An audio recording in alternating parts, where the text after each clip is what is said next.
Bonjour, bonjour.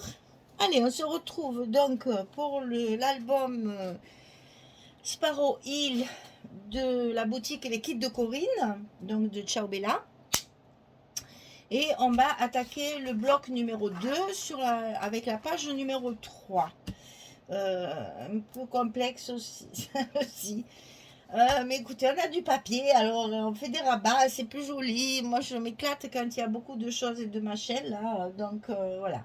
Je sais qu'il faudra qu'un jour d'ailleurs on fasse un exercice de, de faire un album sans rabat, sans pochette, sans tout ça pour ceux qui n'aiment pas. Il faudrait que j'en fasse au moins un ou deux de temps en temps pour celles qui préfèrent les albums tout simples où il n'y a rien à ouvrir pour chercher les photos. Je sais qu'il y a des gens qui n'aiment pas chercher, aller farfouiller. Bon, le but du scrap, c'est de faire des rabats. Maintenant, c'est vrai qu'il y en a qui n'aiment pas.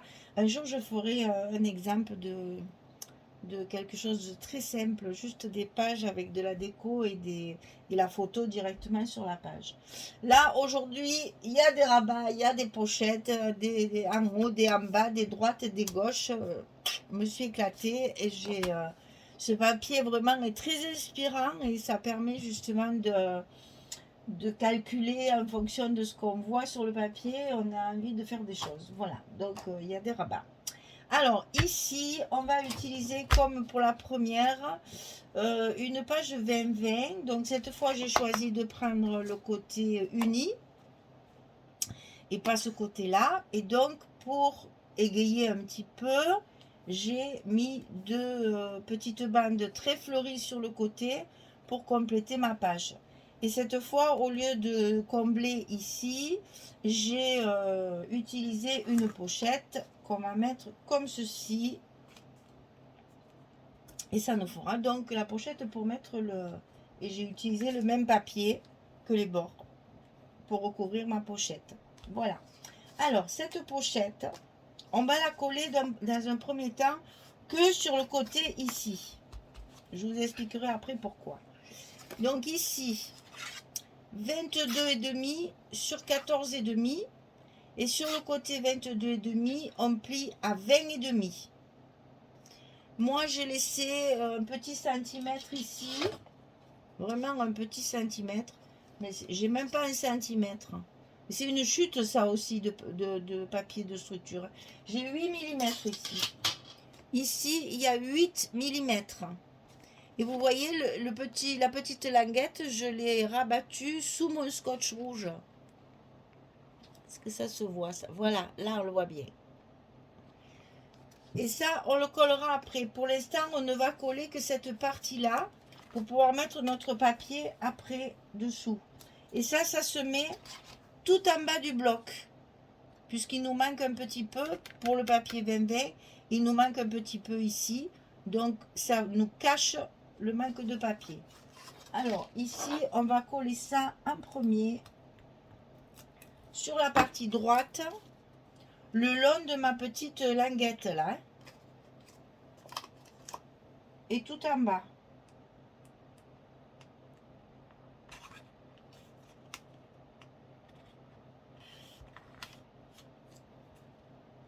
On y est. Et ça va me permettre de coller mon papier tranquillement.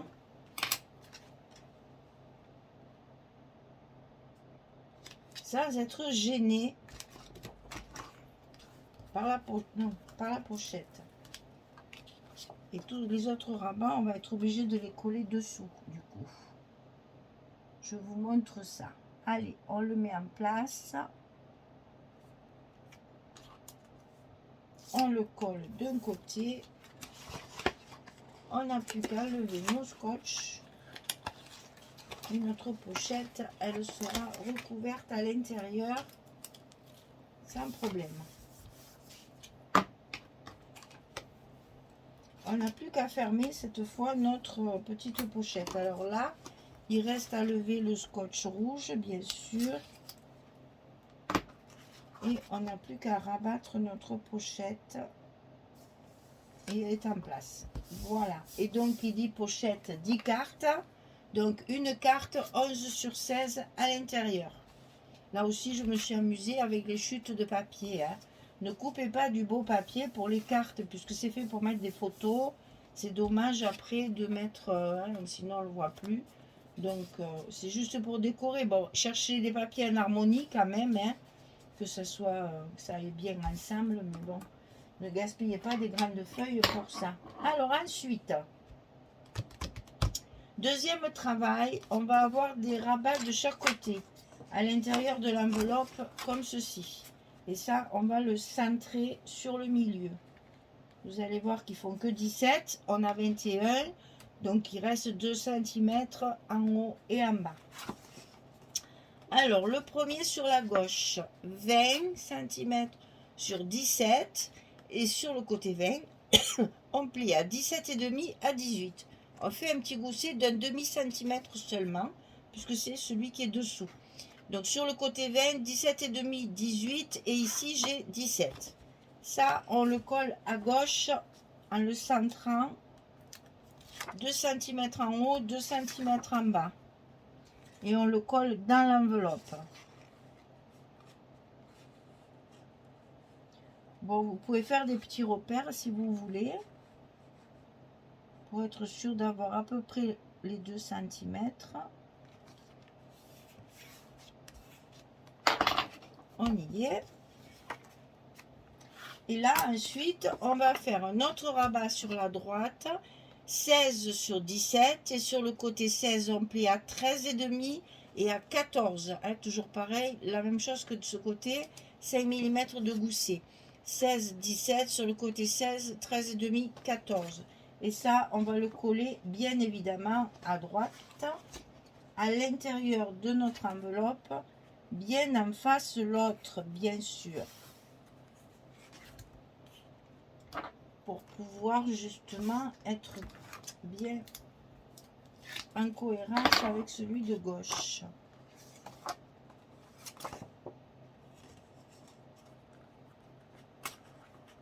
Bon, tu es gentil, tu m'embêtes pas, d'accord? Voilà.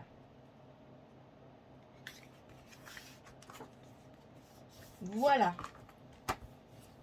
Donc c'est celui-ci qui est dessous. Voilà, ça donne ça. Ensuite, on va avoir 2 grands rabats, un en bas et un en haut, qu'on va coller derrière notre bloc.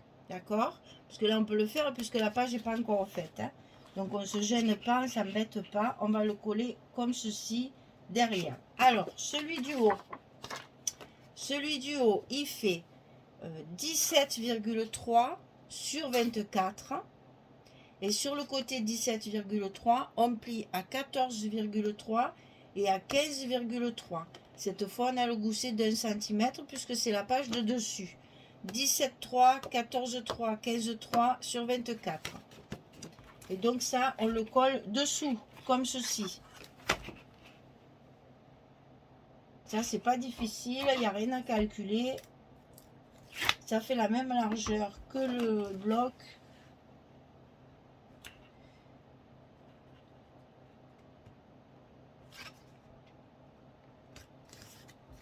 Ah, il a glissé. Voilà. Alors, voilà pour celui du haut. Il va se retrouver comme ceci. Et maintenant, on va coller celui du bas. Toujours pareil, dessous. Alors, celui-ci, il fait 13,5 sur 24. Et sur le côté 13,5, on plie à 10,5 à 11,5. On a toujours notre gousset d'1 cm. Et ceci, on va le mettre ici en bas, comme ceci. Donc, pareil, on le passe dessous. En fait, ça sera sur la page numéro 4.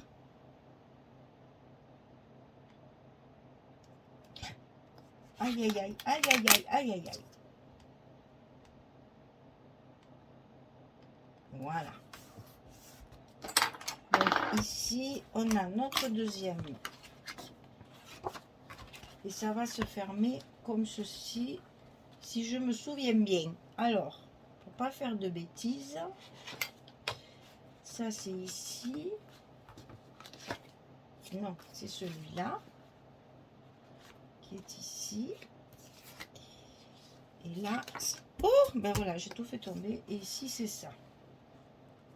Donc là, j'ai voulu récupérer ce cœur qui est absolument magnifique. Le problème, c'est qu'il est en plein milieu de la page, donc tu es obligé de couper des morceaux, de couper. Ça fait toujours un peu, hein, voilà, il faut calculer pour que ce soit bien, qu'on n'en gaspille pas. Donc j'ai voulu ce cœur qui est au milieu de la page, et donc pour assortir, ben après je reste sur de l'uni.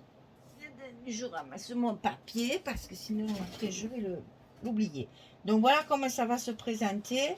Il faut donc mettre nos aimants ici de fermeture. Alors je m'aperçois que ça du coup ça dépasse un peu. Je sais pas si je vais pas faire comme à l'autre. J'ai peur qu'après mes goussets ils s'écrasent. J'ai envie d'en mettre un ici là pour le tenir bien en place. Donc allez, au diable l'avarice. Hein? On est là pour dépenser notre matériel, hein, il faut l'utiliser. Donc je vais faire comme l'autre, vu que les pages sont très différentes. Eh bien, il est où? Je vais le coller comme ça, le fermer ici comme ça aussi. Je pense que ce sera plus judicieux pour moi. Et au moins mes goussets, ils restent bien en place. Parce que là, j'ai remarqué que du coup, ils sortent un peu et c'est pas joli. Donc, allez, on met 2 petits aimants supplémentaires.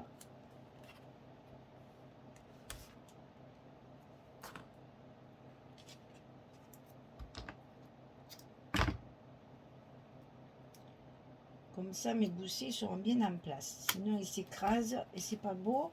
Ils sortent des deux côtés, ça me plaisait pas. Voilà, comme ça, ce sera maintenu.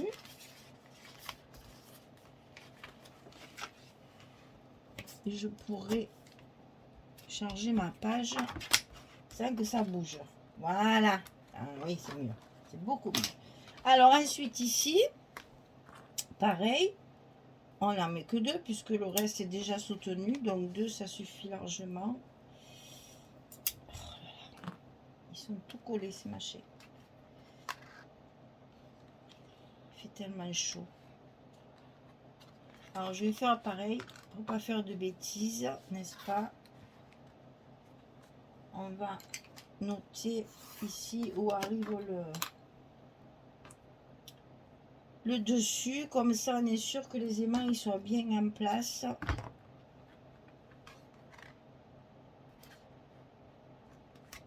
Au bon endroit et qu'on ne soit pas obligé de les décoller encore après. Hein?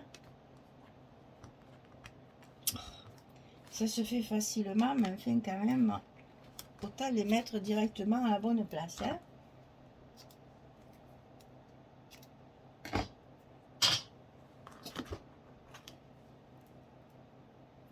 Alors, le premier,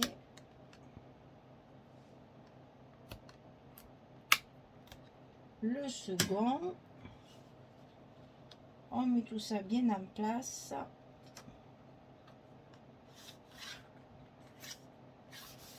Et on colle. Voilà.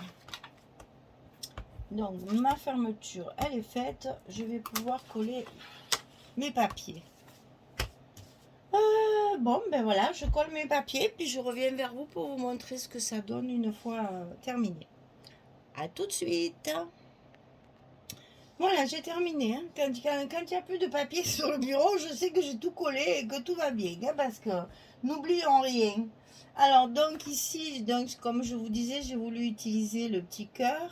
Alors, j'ai combiné pour récupérer le reste du papier après aussi. Donc, vous allez voir, il est sur les rabats ici. Donc ici, la petite cage à oiseaux. Donc, vous voyez que là, on a la place de mettre une photo. Ici, ça s'ouvre, donc ici aussi, on va avoir la place de faire un espace photo. Et on va retrouver ici la suite de cette page-là. Donc le bas ici, le petit oiseau de l'autre côté. Tout ça, c'est la même page-là. Ouais, c'est ça. Tout ça, c'est la même page. Ça, c'est la même page. Normalement, il y a 2 pages 30-30. et de 20-20. Et ça, c'est des petites chutes avec le 20-20 qu'il y a donc ici. La petite carte à l'intérieur. Et on voit qu'il y a encore donc quand même pas mal d'espace photo. Puisque là, j'en ai fait deux. Là, on en a deux. Ici, on peut très bien en mettre une. Hein. Vous voyez que les photos, elles y vont là chaque fois.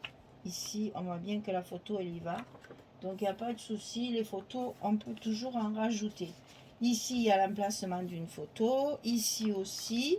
Donc là, on ferme comme ceci et on ferme comme cela. Voilà, on a notre page numéro 3 qui est terminée et qui est dans des tons tendres de vert comme ça. C'est très joli. Puis alors, j'adore le petit oiseau là, tout seul là. Parce que vous voyez ça, en fait, c'est la suite de ça. En fait, c'est le complément de cette page-là. Et en faisant comme ça, j'ai réussi à avoir mon petit oiseau tout seul comme ça. C'est très joli. Le bouquet, là, dans les pots de fleurs, là. C'est vraiment très joli, très, très joli papier. C'est doux comme couleur, c'est tendre, c'est chouette. Et comme il y a beaucoup d'unis, ben, vous voyez, là, ça, pour vraiment mettre en évidence ce petit cœur, cette horloge cœur, qui, à mon avis, est magnifique, en mettant un papier uni, enfin, un papier de fond en bas, ça le fait encore bien plus ressortir. Voilà, page numéro 3 terminée sur le bloc numéro 2 et après on a celle-ci. Vous voyez qu'en mettant les blanquettes ici, ça gêne pas, puisqu'après avec le papier, ça se verra pas et au moins on a pu construire notre page facilement. Voilà, allez, à très très vite pour la suite. Merci beaucoup. Bonne journée, bonne soirée et puis à très bientôt pour faire la page numéro 4. Au revoir tout le monde. Merci beaucoup.